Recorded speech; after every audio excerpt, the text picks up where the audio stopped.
नमस्कार दोस्तों, मैं राकेश वर्मा आप सभी का स्वागत करता हूं आपके अपने परिवार एसएन गुरुकुल पर। साथियों, बिहार में अदृश्य रूप से चल रहे गर्मी की छुट्टी जो 15 अप्रैल से प्रारंभ हुई थी, 15 मई को जाकर के समाप्त हो चुकी है। आज दिनांक 16 मई 2024 से पुनः अदृश्य रूप से चल रहे गर्मी की छुट्टी के उपरांत विद्यालय खुल चुके हैं। विद्यालय 6 बजे सुबह से लेकर के 12 बजे दोपहर तक चलाए जाएंगे। सामान्य तौर पर जो कक्षाओं का आयोजन होता है वो होगा। उसके उपरांत मिशन दक्ष विशेष कक्षाओं के आयोजन होंगे। 1:30 बजे तक शिक्षक शिक्षिकाएं एवं जो कमजोर बच्चे हैं, जो एनुअल एग्जाम में अनुत्तीर्ण बच्चे हैं, वे रुकेंगे। उसके उपरांत जो है शिक्षक शिक्षिकाओं की छुट्टी हो जाएगी। लेकिन जो प्रधानाध्यापक प्रभारी प्रधानाध्यापक है, उन्हें चूंकि रोजाना वीसी में भी सम्मिलित होना है, तो उसके बाद वो वीसी के लिए जाएंगे और फिर वीसी समाप्त करके ही वो जो है अन्य जो बीओ स्तर के डीओ स्तर के जो कागजाती कार्रवाई होगा उसे संपन्न करने के बाद जो है वो अपने घर की ओर लौटेंगे। तो इस प्रकार से पूरे 30 जून तक जो है वो कार्य प्रणाली जो है इसी प्रकार से चलते रहेंगे। अब यह जो समय सारणी है इसको लेकर के हर तरफ से जो है आपत्ति जताए जा रहे हैं, चाहे वो शिक्षक शिक्षिकाएं हों, छात्र छात्राएं हों, उनके अभिभावक हों, सभी जो है इसको लेकर के जो है चिंतित हैं, व्यथित हैं। और इसका कारण भी है क्योंकि ऐसा आज पहला दिन ही ऐसा देखने को मिला कि कई शिक्षक शिक्षिकाएं जो है वो अपने कमरे से विद्यालय आने के क्रम में उनका एक्सीडेंट हुआ। कोई खुद जो है वो चोटिल हो गया, तो कोई शिक्षिका जो है अपने साथ अपने छोटे नन्हे मुन्हे बच्चे को लेकर के आते हैं, तो उनके गिरने की वजह से उनके बच्चे चोटिल हो गए। इस प्रकार की घटनाएं जो है सामने आया। हालांकि पूरे बिहार भर में ऐसे कई दृश्य जो है वो सामने आए होंगे, लेकिन आप तक हम तक पहुंच नहीं पाया, कुछ एक पहुंच पाया जिसे लेकर के आपके सामने हम उपस्थित हैं। साथियों, एक जो है सोशल मीडिया पर एक वीडियो आया। उस वीडियो में बिहार के ही कोई दुर्गापुर नाम का एक जगह है, वहां पे एक प्रमोद नाम के शिक्षक हैं जो बाइक से अपने कमरे से विद्यालय जा रहे थे। उसी क्रम में उनका एक्सीडेंट हो गया और वे गंभीर रूप से चोटिल हो गए। उनके माथे पर चोट लगा, माथा फूट गया और उनका जींस वगैरह जो है वो भी फट गया।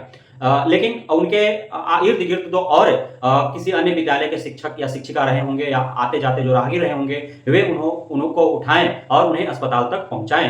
प्राथमिक उपचार हुआ, वे ठीक हैं, लेकिन गंभीर रूप से चोटिल हैं। ऐसा नहीं है कि वे किसी गाड़ी में जाकर के ठोक दिया या गाड़ी उनको ठोक दिया, ऐसा एक्सीडेंट नहीं है। या फिर जो शिक्षिका का स्कूटी गिरा और उसके बाद उस शिक्षिका के एक जो है बच्चा है वह चोटिल हुआ, उसका जो पैर है, पैर का जो ठेवना है वह छिला गया, उससे ब्लड आने लगे। तो ऐसा नहीं है कि वह किसी गाड़ी में जाकर के ठोक दिया फिर गाड़ी उनको ठोका, ऐसा कुछ है नहीं। एक जो एक्सीडेंट हो रहा है उसका मूल कारण है चूंकि 6 बजे एकदम सुबह जो है विद्यालय पहुंच जाने हैं। इसका सीधा मतलब है कि कोई 5 बजे, कोई 5:15 बजे, कोई 5:30 बजे अपने कमरे से जो है वो विद्यालय जाने के लिए निकल रहे होंगे। अब चूंकि उस समय जो है वह नींद में ही होता है व्यक्ति।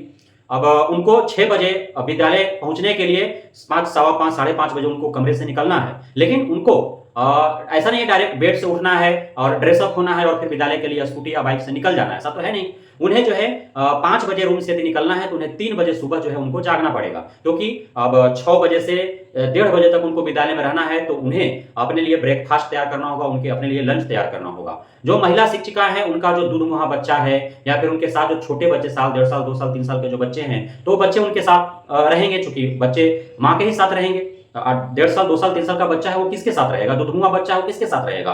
तो उन्हें अपने बच्चे को फीडिंग कराने होते हैं समय दर समय, तो अपने बच्चे को छोड़ करके जा नहीं सकते हैं, और छोड़ेंगे भी तो किसके पास छोड़ के जाएंगे? क्योंकि वो कमरा लेकर के अपने हस्बैंड से, अपने सास ससुर से, अपने माँ बाप से दूर हो रह रहे हैं अपने बच्चों को लेकर के, तो बच्चे को छोड़ के किसके किराए का जो मकान है उसके मालकिन या मालिक के पास तो छोड़ करके जाएंगे नहीं, छोटे बच्चे को खुद लेकर के ही जाएंगे। अब उनके चक्कर में बच्चे को भी जगना पड़ रहा है सुबह, क्योंकि माँ जब जग रही है तो बच्चे को लाजमी है कि जगना पड़ रहा है। अब बच्चे के लिए भी उसको नहलाना है, ड्रेसअप करना है, उसे भी साथ में ले जाना है, उसके लिए भी कुछ अंजल लेकर के ही जाएंगे ताकि उनको दिन भर रखना है, तो उनको लोक लुभावन जो है उनके साथ इस प्रकार से प्रतीत हो कि बच्चा जो है वो खेले और उसकी माँ जो है शिक्षिका जो है वो पठन पाठन का कार्य करे। तो इस क्रम में जो है बच्चे भी अब इस चक्कर में तबाह हो रहे हैं, वो भी परेशान हो रहे हैं।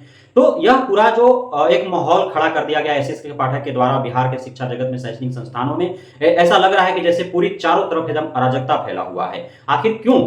पहले भी मॉर्निंग विद्यालय चलते थे, ऐसा नहीं था कि मॉर्निंग विद्यालय आज नया 2024 में चल रहे हैं। लेकिन पहले जो मॉर्निंग विद्यालय होता था 6:30 से स्टार्ट होते थे, 11:30 बजे जाकर के समाप्त हो जाते थे, और अत्यधिक गर्मी होती थी तो 10, 10:30 बजे ही समाप्त हो जाया करते थे। हम लोग भी जब विद्यालय में पढ़ा करते थे तो उस समय मॉर्निंग विद्यालय चला करते थे। मॉर्निंग विद्यालय हम लोग भी गए हैं, लेकिन 6:30 या फिर 6:45, 7 बजे से 10:30, 11, 11:30 जैसे जैसे गर्मी होता था वैसे वैसे जो है समय सारणी में हमेशा जो है बदलाव हुआ करते थे मौसम को देखते हुए। और अलग अलग जिलों के भी जिला जिलाधिकारी को, जिला शिक्षा पदाधिकारी को, जिला कार्यक्रम पदाधिकारी के हाथों में शक्ति होती थी कि जहां पे जिस प्रकार के मौसम हैं उसके अनुकूल वे अपने समय सारणी जो है वो बदल सकते हैं। लेकिन अब एसएससी के पाठक के आने के बाद ना तो जिला अधिकारी के हाथ में शक्ति रह गया, ना जिला शिक्षा पदाधिकारी के हाथ में, नहीं जिला कार्यक्रम पदाधिकारी के, नहीं प्रखंड शिक्षा पदाधिकारी के हाथों में कोई कार्यक्रम जो है उनके अंदर शक्ति रह गया कि वो तय करे कार्यक्रम की किस प्रकार से जो है विद्यालय को संचालित करना है उनके जिला में या उनके प्रखंड में। अब आप सभी देख पा रहे हैं बार बार जो है मौसम विभाग जो है, मौसम विज्ञान केंद्र जो है हमेशा पूरे बिहार भर के 38 जिलों का एक बार तो अलर्ट जारी करता नहीं है, और कुछ एक जिलों को रेड अलर्ट में डाल देगा, कुछ एक जिलों को जो है वो येलो अलर्ट में डाल देगा। तो अब जिन जिन जिलों में अत्यधिक गर्मी, जहां येलो अलर्ट, रेड अलर्ट है, वहां का समय सारणी तो चेंजेस होना ही चाहिए। जहां पे मौसम थोड़ा सामान्य है वहां अलग समय सारणी हो, जहां पे रेड अलर्ट, येलो अलर्ट वहां पे अलग समय सारणी हो। तो सभी को जो है मौसम चाहे जैसा भी रहे, सभी को एक ही समय सारणी का फॉलो करना पड़ रहा है। तो अब इस समय सारणी का फॉलो करने के चक्कर में, चूंकि आप सभी को ज्ञात है कि एसएससी के पाठक ने एकदम सख्त निर्देश दिया है कि आप चाहे जैसे भी विद्यालय पहुंचो, आप गिरो, परो, हाथ पैर तोड़ो, लेकिन आपको 6:10 तक हर हाल में आपका फोटो जो है वो प्रखंड शिक्षा पदाधिकारी के पास पहुंच जाना चाहिए। अन्यथा आप यदि 6:11 पर पहुंचते हैं फिर भी आपका पूरे दिन का वेतन काट लिया जाएगा, आपको स्पष्टीकरण भेजा जाएगा और आप पर विभागीय कार्रवाई हो जाएगी। और जो विभागीय कार्रवाई होगा वो आपके सर्विस बुक में अंकित हो जाएगा और बाद में आप कहेंगे कि हमको पदोन्नति दे दो, हमको वेतन वृद्धि कर दो। फिर उस समय आपका सर्विस बुक जो है अवलोकन किया जाएगा, पाया जाएगा कि आप पे विभागीय कार्रवाई हुई है, वेतन कटौती हुई है, तो फिर आपका न पदोन्नति होगा न वेतन वृद्धि होगा। तो इस प्रकार के पूरे जो है माहौल खड़ा किया गया है। अब चूंकि 6 से 6:10 के बीच में हर हाल में विद्यालय पहुंचना ही पहुंचना है, चाहे वो कोई शिक्षक हो, शिक्षिका हो, विद्यालय से 10 किलोमीटर की दूरी पर हो या फिर 100 किलोमीटर की दूरी पर हो, तो उसे हर हाल में 6:10 तक पहुंच जाने हैं। 6:10 तक फोटो चल जाना चाहिए प्रखंड शिक्षा पदाधिकारी के पास, नहीं तो कार्रवाई हो जाएंगे। यह और इस समय को पकड़ने के लिए जो है इतने जद्दोजहद है शिक्षक शिक्षिकाओं के मध्य कि वे जो है स्कूटी से, बाइक से जब विद्यालय जाने रहे हैं तो वो सड़कों पर जो है वो गिर रहे हैं। चूंकि अब वो 3 बजे उठता है व्यक्ति, गर्मी में ऐसे भी बहुत कम नींद आते हैं, बहुत लेट तक लोग जगा हुआ रहता है, गर्मी से नींद नहीं आते हैं, कहीं पे बिजली है नहीं है, गर्मी में अत्यधिक बिजली भी काटे जाते हैं, तो लेट लतीफ जो है उनको जैसे तैसे जो है वो सोते हैं और सोने के बाद उनको जब नींद की गहराइयों में होते हैं तभी उनका अलार्म जो है उन्हें जगाने के लिए उतारू हो जाता है, प्रयासरत रहता है और 3 बजे हर हाल में उनको उठने हैं। अर्थात यदि अलार्म का वो नजरअंदाज करते हैं, 3:30 हो जाता है, 4 हो जाता है, फिर वे पूरी तरह से तैयार नहीं हो पाते हैं, न ब्रेकफास्ट बना पाएंगे, न लंच बना पाएंगे, न स्नान कर पाएंगे, नहीं अच्छे से ड्रेसअप हो पाएंगे। शिक्षिका जो है वह उन्हें तैयार होने में ज्यादा समय लगता है, उनके साथ बच्चे हैं उनको तैयार करवाना है, उनके लिए भोजन तैयार करना है, तो इस सब जो है काफी कम समय में और अधिक तेजी से उनको करने की चाहत होती है और उसी में उनको जो है लेट हो जाता है। जहां उनको 5:30 बजे निकलना है 5:45 हो जाता है, जहां उनको 5:15 बजे निकलना है 5:30 हो जाता है, जहां उनको 5 बजे निकलना है 5:15 हो जाते हैं। आप चाहे जितना भी लेट से कमरे से निकले, लेकिन आपको 6:10 मिनट के भीतर आपको पहुंच जाने हैं और इस टाइम तक पहुंच जाने हैं ताकि आपका फोटो खींच करके जिला प्रखंड शिक्षा पदाधिकारी के पास आपका फोटो जाए।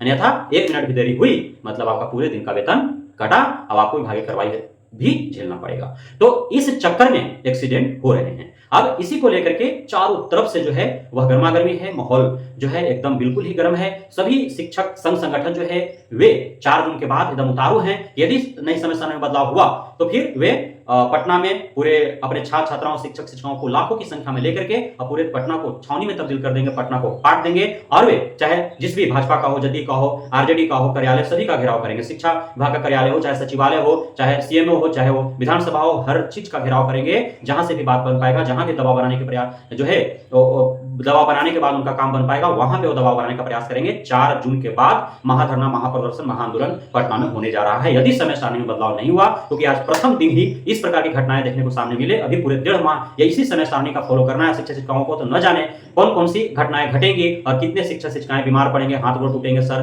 पांव टूटेंगे, फटेंगे और कितने का कपड़ा चिथड़ा होगा, कितने का बाइक वगैरह, स्कूटी वगैरह गिरेगा, टूटेगा और न जाने किसी के साथ जो है कितना बड़ा भयावह जो है उसके साथ घटनाएं घट सकती है, शहादत हो सकते हैं, किसी का जो कोई दिवंगत को प्राप्त हो सकता है, किसी की मृत्यु हो सकती है। तो ये घटनाएं जो है अब पिछले 6 माह से एकदम शिक्षक शिक्षिकाओं के साथ एकदम आम हो गया है, छात्र छात्राओं के साथ आम हो गया है। उनका जो जीवन है वह गाजर मूली के भांति जो है एसएससी के पाठक के रहते हुए समझा जा रहा है। तो इस पर विशेष संज्ञान लेने की आवश्यकता है, ध्यान देने की आवश्यकता है। बहुत बहुत धन्यवाद आप सभी साथियों का हमारे साथ जुड़े रहने के लिए, बढ़ने के लिए, मित्रता प्यार देने के लिए, भरोसा बनाए रखने के लिए। जय हिंद।